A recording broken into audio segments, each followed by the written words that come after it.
हाय प्यारे बच्चों, कैसे हो आप सब लोग। जैसे आप सबको पता है कि हम लोग पढ़ रहे हैं फिजिक्स का 11th क्लास की फिजिक्स का पहला यूनिट, जिसका नाम है इंट्रोडक्शन ऑफ फिजिक्स। ओके, तो इसमें सबसे पहले हम लोगों ने देखा कि फिजिक्स क्या है, साइंटिफिक मेथड्स क्या होते हैं, साइंटिफिक एटीट्यूड क्या है, साइंटिफिक थ्योरी क्या है।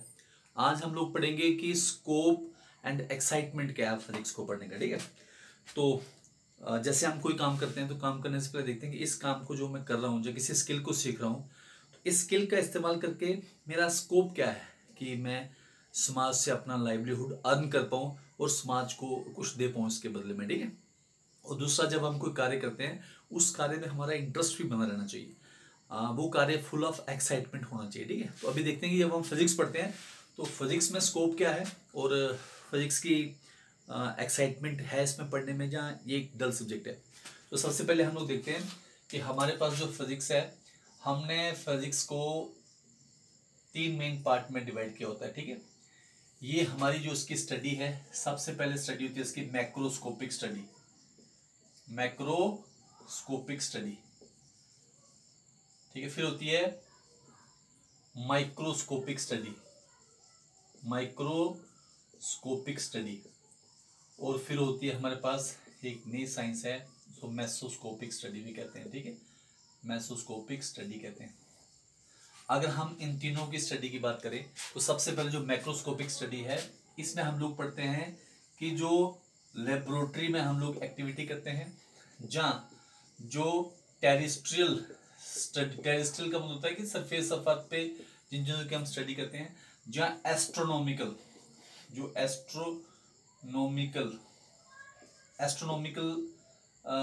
मटेरियल का मतलब होता है कि स्पेस में जो हेवनली बॉडीज है।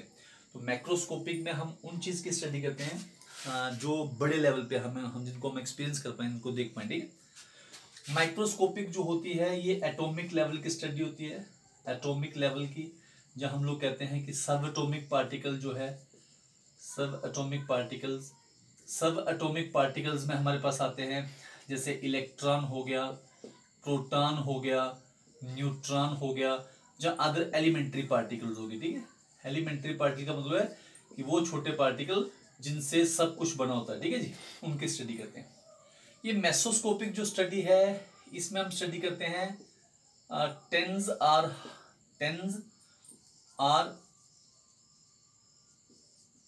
हंड्रेड्स ऑफ एटम्स कि 10 जहाँ कुछ 100 एटम्स का कलेक्टिवली स्टडी करना आजकल काफ़ी इंपॉर्टेंट फील्ड है रिसर्च का ये, जिसको हम लोग नैनो टेक्नोलॉजी भी कहते हैं। ठीक है, तो अगर हम फिजिक्स की बात करें तो मैक्रोस्कोपिक, मेसोस्कोपिक, माइक्रोस्कोपिक की हम स्टडी करें, तो कहने का ये मतलब हो गया कि माइक्रोस्कोपिक का लेवल होता है कि बड़े छोटे लेवल पे, जैसे हम लोग कहते हैं कि लेंथ है, मास है, टाइम है। तो लेंथ जो है मेरे पास 10 की -15 मीटर, ये न्यूक्लियर साइज है हमारे पास। मास जो है 10 की -30 kg, ये इलेक्ट्रॉन का मास है। और टाइम जो है 10 की -22 सेकेंड, ये वो टाइम होता है जिस टाइम से जो लाइट है वो इस डिस्टेंस को पास कर जाती है। ठीक है, तो ये माइक्रोस्कोपिक लेवल पे स्टडी की, इससे छोटी भी स्टडी कर सकते हैं, यानी कि यहाँ से लेके। और माइक्रोस्कोपिक में हमारे पास लेंथ, मास और टाइम की बात करें तो यहाँ लेंथ हमारे पास 10 की 26 मीटर है, यूनिवर्स का साइज रहता है। मास जो है 10 की 55 kg है, ये यूनिवर्स का मास रहता है। और टाइम जो है 10 की 18 सेकेंड। हाँ, सन की एज हम से ये भी कहते हैं कि हमारे पास 10 की 26 मीटर को डिस्टेंस को पार करने के लिए लाइट को जो वक्त लगता है। ठीक है, तो माइक्रोस्कोपिक से लेके ये मैक्रोस्कोपिक तक ये सब कुछ स्टडी जो है हम लोग फिजिक्स में करते हैं। लेबोरेटरी लेवल पे या टेरेस्ट्रियल लेवल पे हम लोग कहते हैं कि हमारी जो स्टडी होती है इसके इन बिटवीन ही हम लोग स्टडी करते हैं। ठीक है, तो यहाँ की अगर हम बात करें, इसको देख के ये कह सकते हैं कि फिजिक्स में हम लोग माइक्रोस्कोपिक से लेके मैक्रोस्कोपिक तक स्टडी कर रहे हैं।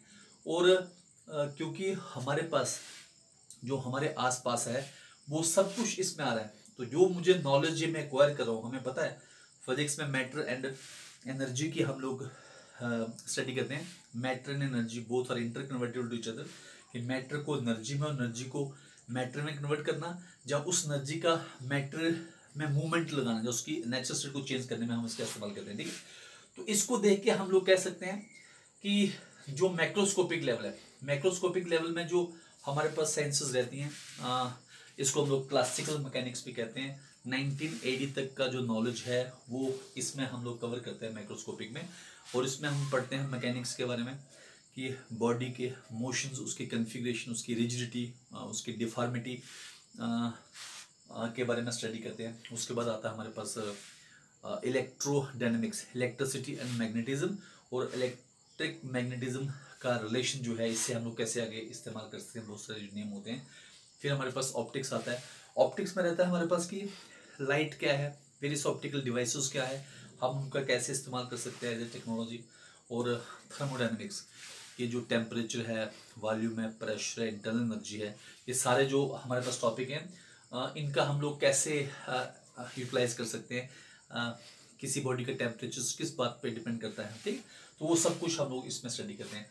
माइक्रोस्कोपी की बात करें तो इसमें हमारे पास मॉडर्न साइंस कहती है 1980 के बाद वाली science, theory of relativity, atomic, जहाँ क्वांटम मैकेनिक्स कहते हैं हम लोग, high energy particle physics, elementary particle, उनके बारे में स्टडी करते हैं, ठीक है।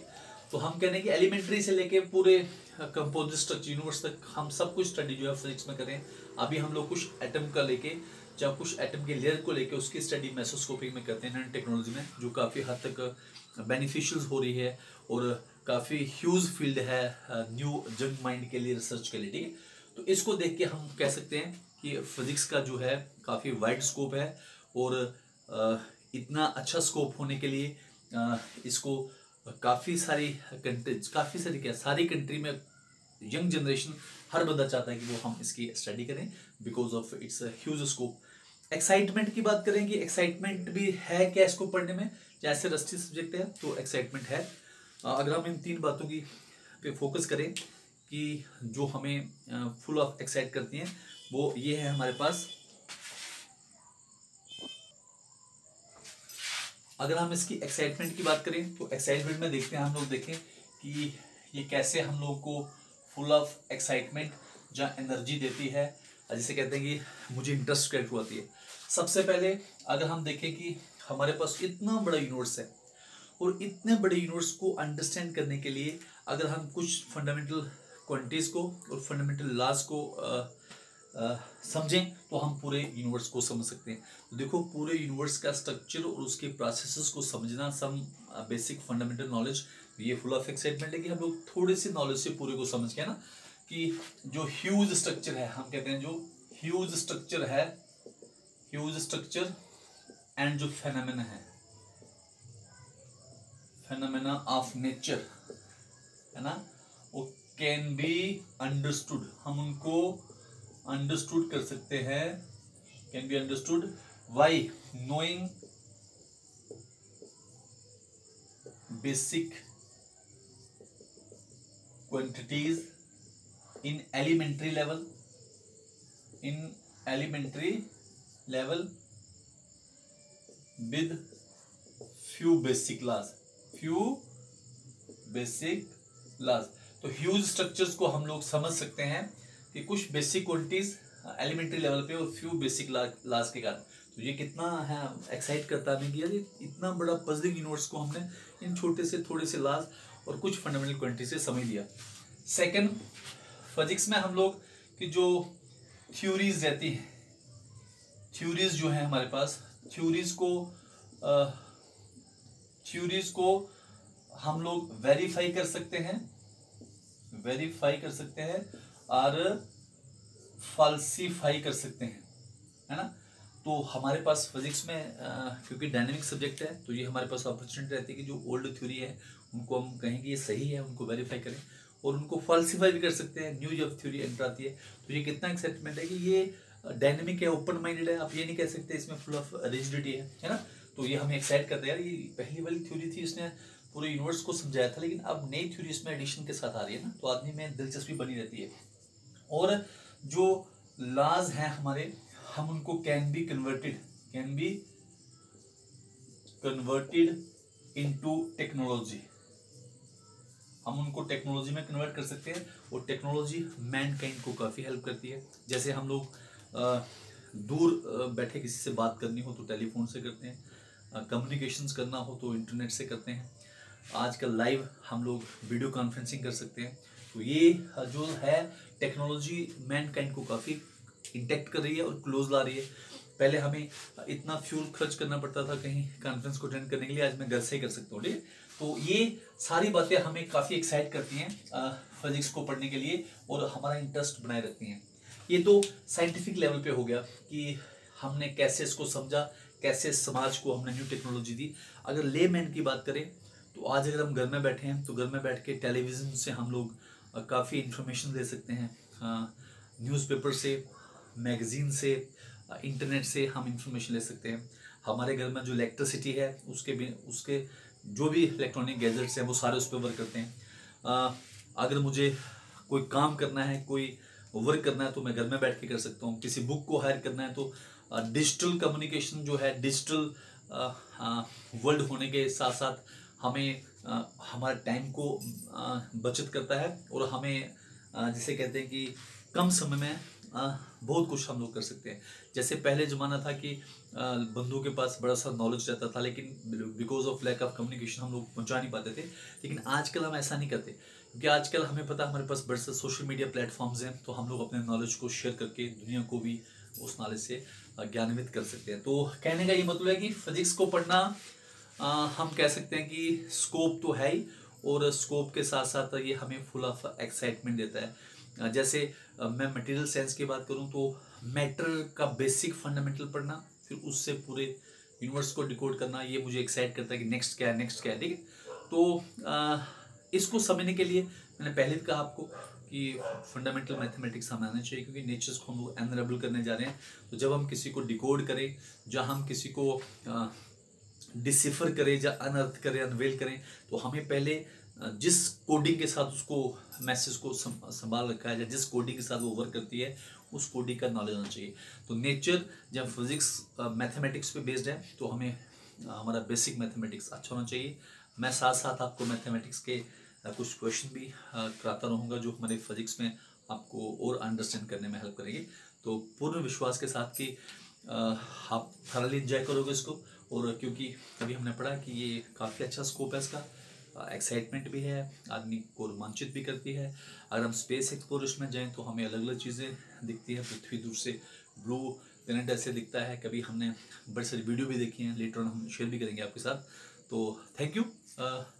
मैं पर्सनली कहूँगा कि is a very beautiful subject, simple subject भी है, क्योंकि काज एंड इफेक्ट पे वर्क करता है।